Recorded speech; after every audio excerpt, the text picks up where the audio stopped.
Hello Year 5, welcome to Friday's maths lesson. We're moving on very slightly from the work we did yesterday on multiplying numbers by 10, 100 and 1,000, etc. So they're called powers of 10, and it's when you get a 1 followed by zeros. So just to recap, if you were to multiply 32 by 10, you would, I've got a different slider today, you can see.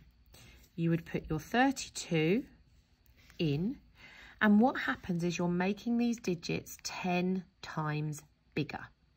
So what we do to make a digit 10 times bigger is we move it across on our place value, because 10 is 10 times bigger than 1, 100 is 10 times bigger than 10. Or 100 is 100 times bigger than 1, which is times 10 again. So we move it one place, because there's 1 0 on the end of 10, and we put in our placeholder. So 32 becomes 320. Okay. Borrow this rubber. So today we're doing exactly the same thing, but if you notice on my slider today, we've got decimals. So we've got tenths, hundredths and thousandths. And that's because today we're going to look at multiplying decimals by 10, 100 and 1,000. So instead of starting with 32, I'm going to just do the 2 to start with, but I'm going to do 2.1. So this links to the work you have been doing on decimals. So we've got 2 wholes and 1/10. So 2 and a bit, 2 wholes, 1/10. But I want to multiply that by 10. I want to make that 10 times bigger. The place value columns in the decimals work exactly the same way. So to make a 10th 10 times bigger, it would become ones. To make a 100th 10 times bigger, it would become a 10th. So we do exactly the same thing. This is still multiplying by 10, multiplying by 10, multiplying by 10. Don't forget our decimal point doesn't move. So to multiply 2.1 by 10, you guessed it, we're going to move it one place to the left. Do I need to put a placeholder? Have a think about it. I've got a digit in my ones column. So this time I don't need a placeholder. We don't need to write 21.0. It is just 21. So today, you might not always need to put in a placeholder. Okay, just remember that. Your placeholders need to fill up your ones column, but you don't necessarily need them in your tenths. If your 0 is the last digit, you don't need it. Okay, so 2.1 times 10 is 21. You should, if you got yesterday, get this fairly quickly. Let's do 64.7. Can you work out what 64.7 is times 10? Again, if you, obviously you don't have sliders at home, you can just draw out these columns and then just write the number in, count with your pen, and then rewrite the number again, like I showed you yesterday on the place value houses. So you can just physically write them in the next column. Right, so 64.7 times 10. I'm going to move everything along. I've got something in my ones column, so I don't need anything in my tenths. So 64.7 times 10 is 647. Again, we've got the same digits in the same order. We've just moved them. I'm not changing the order of those digits. Okay, let's go back to 64.7. This time I want to multiply it by 100. So I'm going to be multiplying it by 10 and multiplying it by 10 again. 100's got 2 zeros on the end, so it goes 2 places. Multiply it by 10, multiply it by 10 again. Okay, there's a bit of a difference this time. If you look my ones column is empty and I can't have that. So this time I do need a placeholder. Do you see the difference? If this column's empty, you need to fill it. So now I can say that we were on 64.7, weren't we? 64.7 times 100, 1, 2, is 6,470. Okay, so there's just that bit of a difference with the zeros this time as placeholders. Okay, I'd like to do, whose rubber is this? Look at that. Okay, I'd like to do 3.02.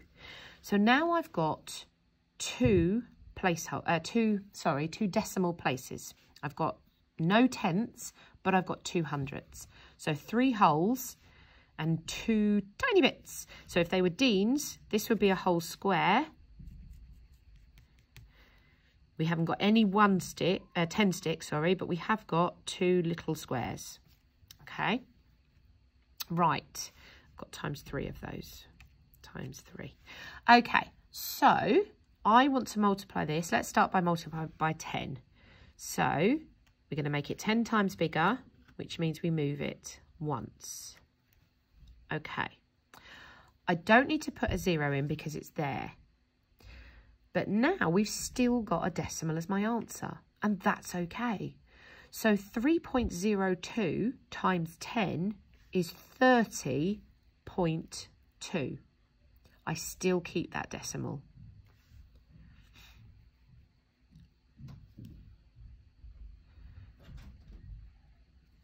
Okay.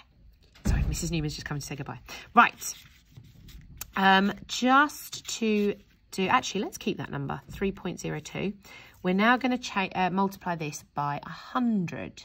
Okay, so to multiply it by 100, we're going to make it 10 times bigger, then 10 times bigger again. So we're going to move it 2 places. There are 2 zeros on the end of 100. So that's making it 10 times bigger. That's making it 100 times bigger. I've got a digit in my ones column, so I don't need to put anything this side. So 3.02 times 100 is 302. Let's multiply it by 1,000 and see what happens. So we're going to multiply it by 10 3 times. Move it 3 places. 1, 2, 3. Okay, is there anything I need to do? Yes, I need a placeholder because I've got an empty ones column. So 3.02 times 1,000 is 3,020. Do you see how it works? Okay. There was a question yesterday. Sorry about the couple of mistakes, by the way, yesterday on the questions. Molly spotted them both in class. The comma was in the wrong place on the 8,008, which confused us. And also there was a box missing on one of the questions as well. So you had to fill in 2 numbers and there was only space for 1. So poor old Molly thought she'd got confused, and it was my fault both times. Okay, so there was a question yesterday that was something like... let's do 29.8. And it said this is the answer to something multiplied by 10. What have I multiplied by 10 to get this? In order to work that out, you'd have to do it backwards. You'd have to think, well, if that is the number that's already been slid, then I've got to unslide it. I've got to go backwards. So 29.8 is the answer to 2.98 multiplied by 10. So you sort of had to undo your work. On Monday, we're going to be looking at the undoing side, the inverse, which is the division. We'll be looking at that on Monday. Okay, so I'm just going to do a couple more. I know what I'm going to do. I'm going to do 3... let me just have a think. I'm going to do 79 point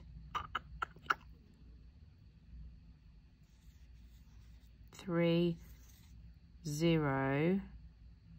3. I'm going to go into 3 decimal places. I want to multiply that by 1,000. Now, I'm going to have a problem doing that with the equipment I've got in front of me. Can you see what my problem might be if I multiply this by 1,000? Can you see what my problem might be?